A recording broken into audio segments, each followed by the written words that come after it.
हर इंसान की ज़िंदगी में एक ऐसा दौर आता है जब हालात उसे तोड़ने की कोशिश करते हैं। यह कहानी है संघर्ष, धैर्य और आत्मविश्वास की, जहां एक साधारण इंसान मुश्किलों से भागने की बजाय उनका सामना करता है। यह कहानी आपको सिखाएगी कि दर्द बेकार नहीं जाता, संघर्ष ही इंसान को आकार देता है और सफलता उन्हीं को मिलती है जो रुकते नहीं। आज जो कहानी मैं आपको सुनाने जा रहा हूँ वह आपको बताएगी कि तकलीफ और संघर्ष असल में क्या होता है। तो चलिए शुरू करते हैं। एक नौजवान मूर्तिकार था, उसका नाम आरव था। वह एक दिन अपने घर से निकला। उसके हाथों में छेनी और हथौड़ी थी और दिल में एक ही लक्ष्य था कि बेजान पड़े पत्थरों से भगवान को बाहर निकालना। वह घने जंगल से होकर जा रहा था। जंगल इतना शांत था कि पत्तों की सरसराहट भी शोर लगने लगी। तभी उसकी नजर एक विशाल और मजबूत पत्थर पर पड़ी। आरोन ने सोचा, क्यों ना इस पत्थर से एक सुंदर मूर्ति बनाई जाए। उसने जमीन पर अपना थैला रखा और गहरी सांस ली। अपनी छेनी हथौड़ी उठाई। जैसे ही उसने पत्थर पर हथौड़े से वार किया, पत्थर से एक दर्द भरी आवाज आई, अरे भाई रुको, मुझे मत मारो, मुझे बहुत दर्द हो रहा है। मुझसे यह दर्द बर्दाश्त नहीं होता, कृपया मुझे छोड़ दो। यह सुनकर आरो एकदम सहम गया। पत्थर पर बस एक छोटा सा निशान बना था, जैसे किसी चोट की तरह। पत्थर ने फिर गिड़गिड़ाते हुए कहा, मैं दर्द बर्दाश्त नहीं कर सकता, मुझे मेरे हाल पर छोड़ दो। आरो का दिल पसीज गया। उसने सोचा कि जबरदस्ती मूर्ति नहीं बनाई जा सकती। यह सोचकर वह उस पत्थर को वहीं छोड़कर आगे बढ़ गया। कुछ ही दूर गया था कि उसे एक दूसरा पत्थर दिखाई दिया। आरो ने सोचा, इस पत्थर पर किस्मत आजमाते हैं। उसने फिर से छेनी हथौड़ी निकाली और उसने उस दूसरे पत्थर पर वार किया। पहले वार की चोट से पत्थर के कड़ कड़ में दर्द की लहर दौड़ गई, लेकिन इस पत्थर ने उफ तक नहीं किया। उसने अपने दर्द को अंदर ही दबा लिया। आरो ने फिर से वार किया और देखते ही देखते आरो ने वार पर वार करना शुरू कर दिया।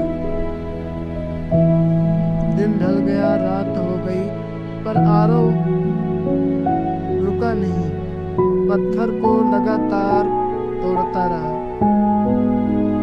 पत्थर को काटा गया, घिसा गया, तराशा गया। उससे बहुत तकलीफ हो रही थी, लेकिन यह पत्थर चुपचाप सब सहता रहा, क्योंकि पत्थर जानता था कि यह दर्द बस कुछ ही पल का है, लेकिन इसके बाद जो होगा वो सदियों तक याद रखा जाएगा।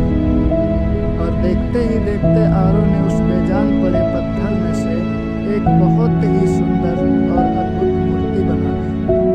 वो मूर्ति ऐसी थी कि देखकर लगता था मानो उसमें साक्षात भगवान बस गए। आरो का काम खत्म हुआ और वह मूर्ति को वही जंगल में छोड़कर अपने गांव की ओर चल दिया। आरो गांव पहुंचा तो उसने देखा कि उसके गांव में एक मंदिर का निर्माण हुआ है। बस मूर्ति की कमी है। आरो ने गांव वालों से कहा, अरे आप लोग चिंता मत करो, मैंने पास वाले जंगल में एक मूर्ति बनाई है। आप लोग जाओ और उस मूर्ति को सम्मान के साथ ले आओ। गांव वाले जंगल गए और उस मूर्ति को प्रेम भाव के साथ मंदिर में ले आए और उस मंदिर में स्थापित कर दिया। तभी अचानक एक व्यक्ति को याद आया और उसने कहा, मूर्ति तो स्थापित हो गई है, लेकिन नारियल फोड़ने के लिए एक पत्थर होना चाहिए ना। आरो को तुरंत वह पहला पत्थर याद आया। उसने गांव वालों से कहा, वहीं थोड़ा आगे जाने पर आपको एक और पत्थर मिलेगा। गांव वाले गए और उस पहले वाले पत्थर को उठा कर ले आए और मंदिर के सामने रख दिया। दोस्तों, अब ये देखो क्या होता है यहाँ पे। अंदर वाली मूर्ति पर लोग फूल माला चढ़ा रहे थे और हाथ जोड़कर पूजा अर्चना कर रहे थे, और बाहर वाले पत्थर पर लोग जोर जोर से नारियल फोड़ रहे थे। एक रात बाहर वाले पत्थर ने अंदर वाली मूर्ति से कहा, उसने बड़ी मासूमियत से कहा, यार तू कितना भाग्यशाली है, लोग तेरी पूजा करते हैं, दूध चढ़ाते हैं, फूल माला पहनाते हैं और लोग तेरे सामने सर झुकाते हैं। मैं कितना बदनसीब हूँ, मुझ पर हर रोज नारियल फोड़े जाते हैं, मुझे बहुत चोट लगती है। तभी अंदर वाली मूर्ति मुस्कुराई और शांति स्वभाव से बोली, मेरे दोस्त, याद कर, शुरुआत तो हम दोनों की एक ही जगह से हुई थी। अगर उस दिन तूने वह दर्द सह लिया होता तो आज तेरी जगह मैं होता और मेरी जगह तू होता। तूने उस दिन दर्द सहने से इनकार कर दिया, इसलिए अब तुझे जिंदगी भर दर्द सहना पड़ेगा। और मैंने उस दिन को अपना भविष्य सुधारने के लिए सह लिया, इसलिए आज लोग मेरी पूजा कर रहे हैं। मित्रों, यह कहानी सिर्फ उन दो पत्थरों की नहीं, यह कहानी हम सब की है। तभी तो क्या खूब कहा है किसी ने, आसान रास्ते कभी महान नहीं बनते, संघर्ष की आग में तपे बिना कोई भी साधारण पत्थर देवता नहीं बनता।